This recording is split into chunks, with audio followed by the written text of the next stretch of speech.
Assalamualaikum warahmatullahi wabarakatuh. Perkenalkan, nama saya Andi Brian Febrianti. Jadi, kali ini kita akan membahas mengenai dilatasi waktu. Untuk mempersingkat waktu, mari kita langsung saja kita simak video pembahasannya.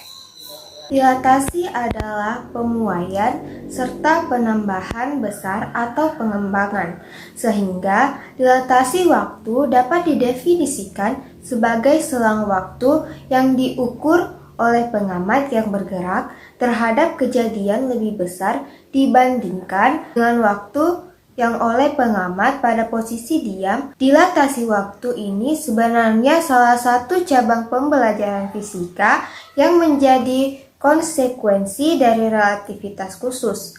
Secara sederhana, dilatasi waktu adalah penguluran waktu yang menjadi tambah besar.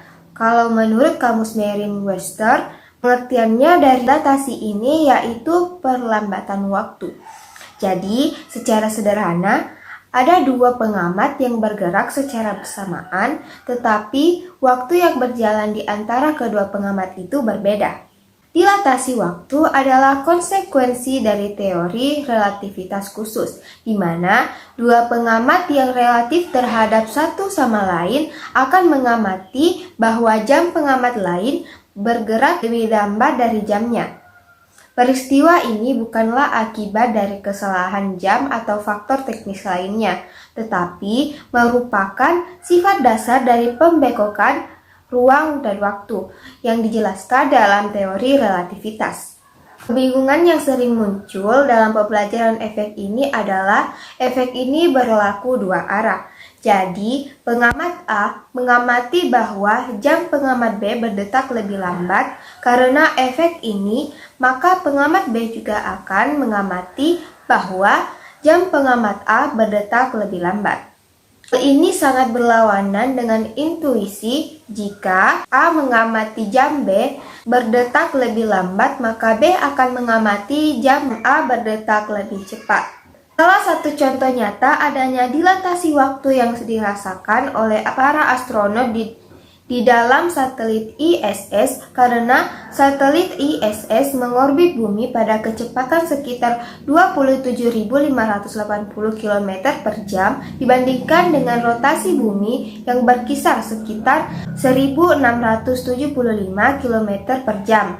Maka dilatasi waktu yang berdasarkan kecepatan dan atau percepatan akan berlaku. Perbedaan waktu yang dihasilkan adalah sekitar 0,014 detik lebih lambat dari ISS setiap 12 bulan di bumi berlalu. Ketika suatu benda mencapai kecepatan cahaya, maka benda tersebut tidak akan terpengaruh oleh waktu yang terus berlalu, menandakan bahwa waktu benar-benar berhenti terhadap benda itu. Ketika percepatan meninggi, maka berat benda akan semakin besar. Akan tetapi, ketika benda tersebut semakin mendekati kecepatan cahaya, maka masanya yang akan semakin besar. Menandakan bahwa untuk menambah kecepatan dengan percepatan yang konstan membutuhkan banyak sekali energi, karena cahaya merupakan partikel yang tidak bermassa. Cahaya mampu menembus batas kecepatan cahaya tanpa harus menambah masanya. Secara singkat, kita bisa pergi ke masa depan tanpa memakan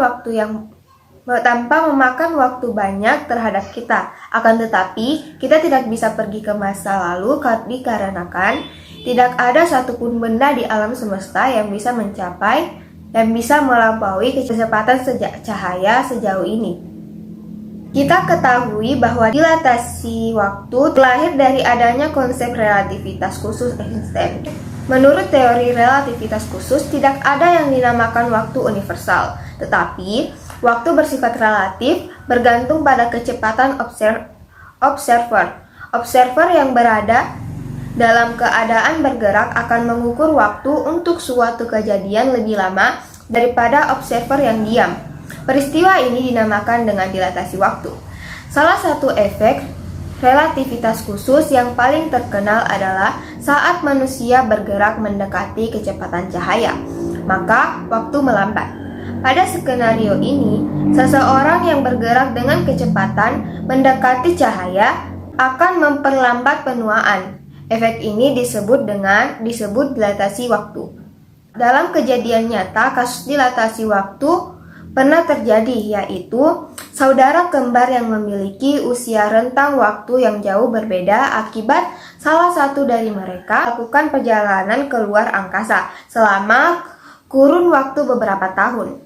Kejadian nyata pada kasus dilatasi waktu ini biasa disebut dengan paradoks kembar. Dilatasi waktu menyebabkan terjadi pemuluran waktu, artinya menurut pengamat yang diam di bumi, waktu akan terasa lebih lama dibandingkan dengan waktu yang dialami oleh pengamat yang berada di dalam pesawat yang bergerak dengan kecepatan mendekati kecepatan cahaya.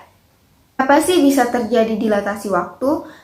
Jadi, dilatasi waktu terjadi karena adanya perbedaan gerak antara kedua pengamat terhadap ruang dan waktu.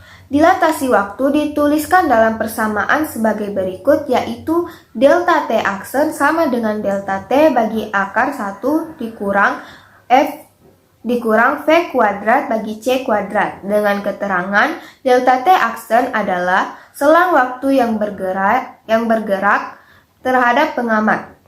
Delta T adalah selang waktu yang diam terhadap pengamat, dan V adalah kecepatan yang mendekati kecepatan cahaya. Kita langsung saja ke contoh soal. Orang saudara kembar Rina dan Rani berumur 40 tahun.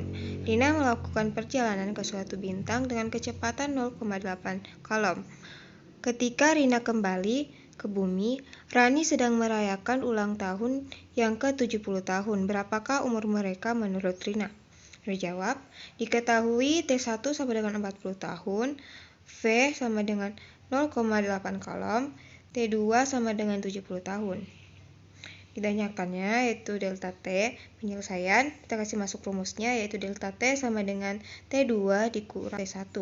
Sama dengan, kita kasih masuk nilainya, 70 dikurang 40, jadi 30 tahun.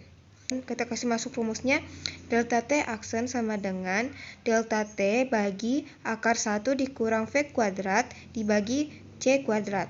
Kasih masuk nilainya, kasih masuk nilai delta T-nya tadi, yaitu 30 dibagi akar 1 dikurang 0,8 bagi C kuadrat. Dengan 30 bagi akar 1 dikurang 0,64. Menghasilkan 30 tahun dikurang akar 0,36. Dengan 30 dibagi 0,6 tahun, hasilnya itu 50 tahun. Jadi umur mereka berdasarkan menurut Rina, T aksen tambah T1 aksen sama dengan 50 ditambah 40 sama dengan 90 tahun. Itulah tadi video pembahasan mengenai dilatasi waktu. Jika ada salah kata atau pengucapan, mohon dimaafkan. Wassalamualaikum warahmatullahi wabarakatuh.